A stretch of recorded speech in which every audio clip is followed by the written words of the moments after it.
Esselamu Aleyküm. Hər vaxtınız xeyirli olsun, dəyərli izləyicilər. Bu yaxında dəyərli bir insanla diyaloqum oldu.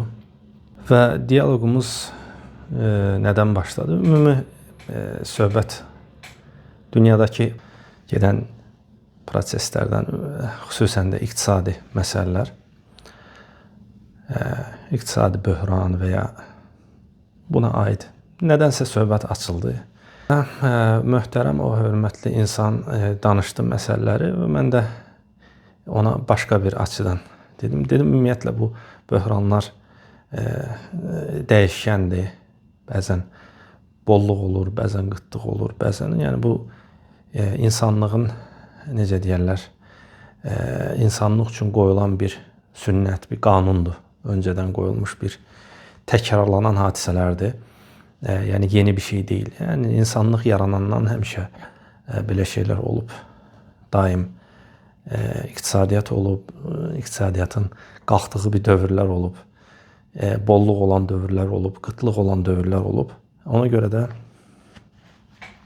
yəni başqa bir açıdan onu yönəltdim. Deyirəm ki, bu hörmətli, möhtərəm insana deyirəm ki, ümumiyyətlə bütün bu dünyadakı böyük pul mübadilələri, nə bilim, dünya, qızıl, bazar, neft, belə şeylərdən danışırdı. Deyirəm ki, bax, Peyğəmbərimiz, ona Allahın salavatı və salamı olsun, deyir ki, müsəlman, yəni bir gündə sübh namazında qıldığı o 2 rükət namaz, yəni hədisin məzmununu deyirəm, dünya və onun içindəkilərindən daha xeyirlidir. Yəni, ona izah etdim ki, yəni var vacib namaz, bir də var namazdan öncə nafilə namazı, hansı ki vacib deyil, yəni onu qılan savab qazanır, qılmayan günah qazanmır.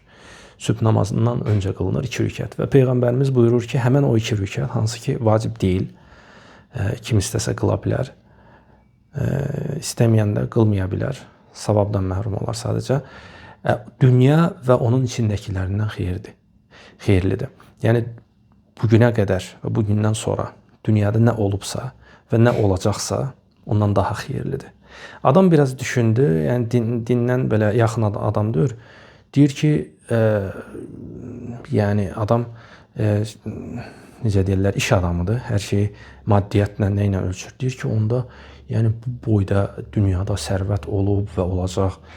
Yəni, əgər 1-2 rükət sizin dediyiniz kimi, sənin dediyin kimi, əgər bir günün qılındığı o 2 rükət namaz bütün bunların hamısından daha üstündürsə, onda dünya nə dəyərsizdir. Belə öz fikri ilə dedi. Yəni, doğrudan əslində mənim fikrimdə hər bir insanın fikri olar. Yəni, düşünən insan üçün bu elə ilk ağla gələn bir şeydir. Dedi ki, onda dünya nə dəyərsizdir. Yəni, 2 rükət namaz. Əslində o 2 rükət namazın böyük əhəmiyyəti var. Əslində o 2 rükət namaz kimin üçün qılınır? Uca, böyük olan Allah üçün. Təbii ki, o dünya və onun içində nə varsa ondan daha qiymətli olmalıdır. Nəinki elədir, olmalıdır. Nəyə görə? Çünki dünya hər şeyi fanidir. Yəni o 2 rükət namaz həqiqətdə dünya və onun içindəki nə varsa ondan daha dəyərlidir. Əslində dəyərlidir. Amma bu bir tərəfdən də özü-özlüyündə nəyi göstərir? Bunu göstərir ki, dünya gör nə qədər dünyanın nazı, niməti, varı, dövləti, qızılı, nefti, hər şeyi. Yəni, gör nə qədər dəyərsizdir ki, yəni 2 rükət qılınan namaz ondan daha üstündür. Yəni, onun müqabilində, onun qarşılığında uca Allahın bizə vəd etdiyi mükafat, bunlardan bilin ki, arxayın olun ki, tam qat-qat üstündür. Bu sadəcə müqayisədir əslində. Əslində onun misli, bərabəri yoxdur. Çünki salih əməllərin mükafatı sonsuzdur. Uca Allah Quran-ı Kərimdə sonsuz mükafat verib. Yəni, heç nə ilə müqayisə olunmaz. Sadəcə başa düşülmək üçün müqayisə olunub. Və söhbətin ikinci tərəfi ondan ibarət oldu ki, yəni ümumən keçdim din mövzusuna, xüsusən mənəviyyat, yəni axirət deyirəm ki, biz bu maddiyyat üçün təbii ki yaşamırıq. biz bu maddiyyat üçün yaşamırıq, maddi dünya üçün yaşamırıq. Zaten maddiyyatımız bu bədəndə müvəqqəti olaraq Allah tərəfindən bizə verilib. Bu bir gün bizdən alınacaq.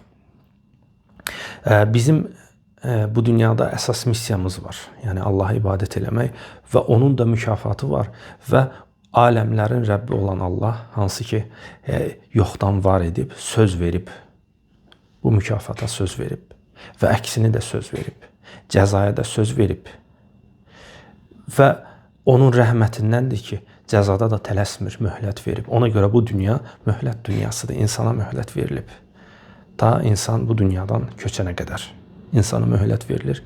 Bu da Allahın geniş rəhmətidir ki, Allah Taala böyük rəhmət sahibidir ki, insana uzun müddət möhlət verir, 50 il, 100 il insana möhlət verir.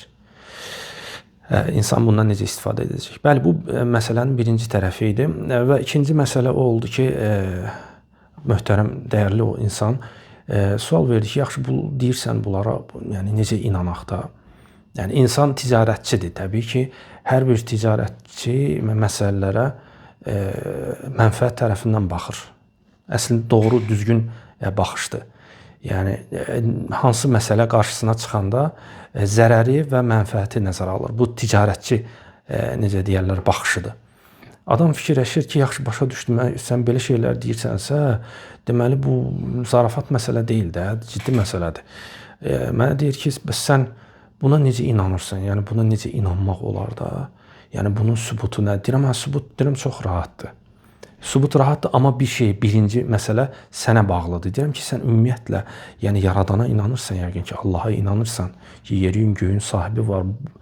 Belə böyük düzən, nizam, intizam yəni öz başına yarana bilməz. Deyir, əlbəttə. Deyirəm, bu ən rahat bundan sonradır. Deyirəm ki, yəni əgər sən yəni təbii ki, bir ağıllı insan olaraq bilirsən ki, yəni böyük bir idarəni yəni idarə edən olmadan, yəni onun sahibi olmadan onun qalması mümkün deyil. Yəni biz kiçik bir işi qururuq, bəzən idarə eləyə bilmirik. Qaldı ki, böyük bir fəza, sonsuz bucaqsız təhlükələrlə dolu olan bir fəza, yəni planetlər, dəqiq ölçülər, hər şey ölçülmüş formada, saniyə ilə işləyən sistem öz başına idarə olunmaz. Əgər bunu inanırsansa, bu əla. İkinci məsələ odur ki, əgər sən buna inanırsansa, bunu Allahın varlığını, həmçinin onun elçiləri bizə gətirib, həmçinin təkcə bizim ağlımız yox, həmçinin elçilər. Sən görürsən ki, elçilər də müxtəlifdir. Sən eşitmisənmi belə İbrahim deyilən peyğəmbər olub? Deyirəm ki, bilirsən ki, o yeni bir məlumat deyil İslamda, o bundan qabaq olub. Yəni bu özü düşündürmürmü ki, yəni bu İslam bundan danışıb, bundan qabaq başqaları da danışıb bunu. Bax, deyirəm, o xristian dünyasına onlar ona iman gətiriblər ki, onun peyğəmbər olduğuna, proroçistva, yəni peyğəmbərliyə inanırlar. Onlar inanırlar ki, ondan qabaq Davud peyğəmbər olub, ondan qabaq Süleyman peyğəmbər olub. Bunlar tarixi şəxsiyyətdir, bunlar nağıl deyil. Yəni bu konkret olmuş bir şeydir. Get Yahudilərdən soruş bu məsələni. Get xaçpərəstlərdən soruş bu məsələləri.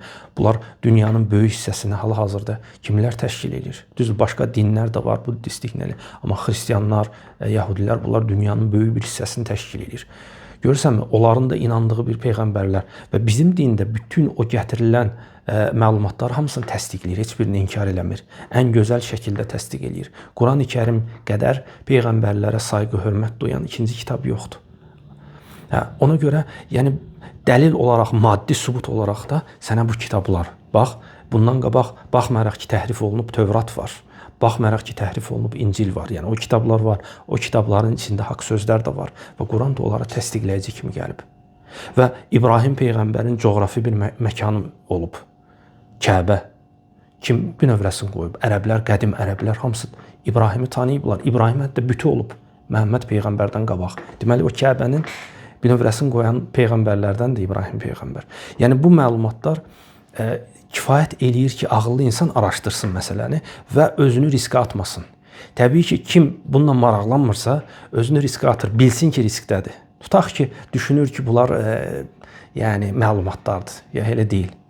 Bu çox şaxəli istiqamətlərdən gələn məlumatlardır. Ona görə bu araşdırılmalıdır. Əgər bu çıxsaydı ki, bu barədə ancaq Quran danışıb, İslam danışıb, yəni təbii ki, bütün peyğəmbərlərin dini İslamdır. Onda hə, amma bu görürsən ki, çox ayrı-ayrı istiqamətlərdən gəlir. Ona görə deyirəm, sən ağıllı olaraq, bir ticarətçi olaraq araşdırmalısan ki, hətta böyük bir riskə özünü atmayasan.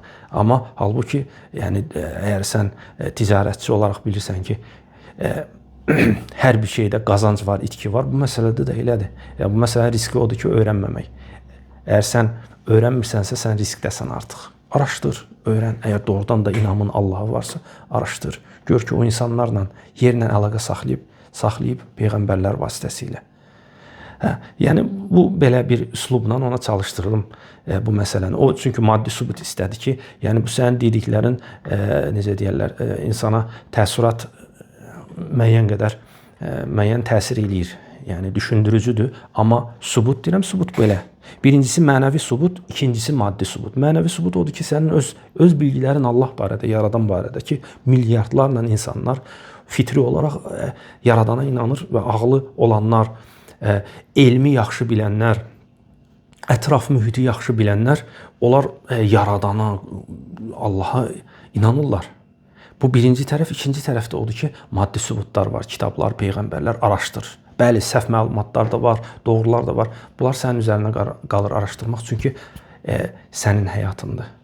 Sən heç vaxt bu dünyada öz həyatını, maddi bu həyatını heç bir ağıllı insan riskə atmaz.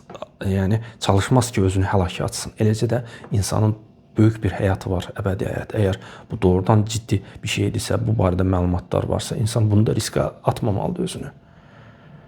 Yəni insan əbədi həyatı ilə, necə deyirlər, oyun oynamamalıdır. Deməməlidir ki, nə olar. Yox, elə deyil, araşdırmalıdır. Ağıllı insan araşdırar. Xüsusən də əgər ticarətçidirsə, yəni nəyin xeyirli olduğunu, nəyin ziyanlı, hardan xeyir qazana bilərəm, o şeyi düşünməlidir. Allah müvəffəq eləsin. Ümid edirik ki, o qardaşımız da nə vaxtsa bu barədə düşünər və nəticə çıxarar.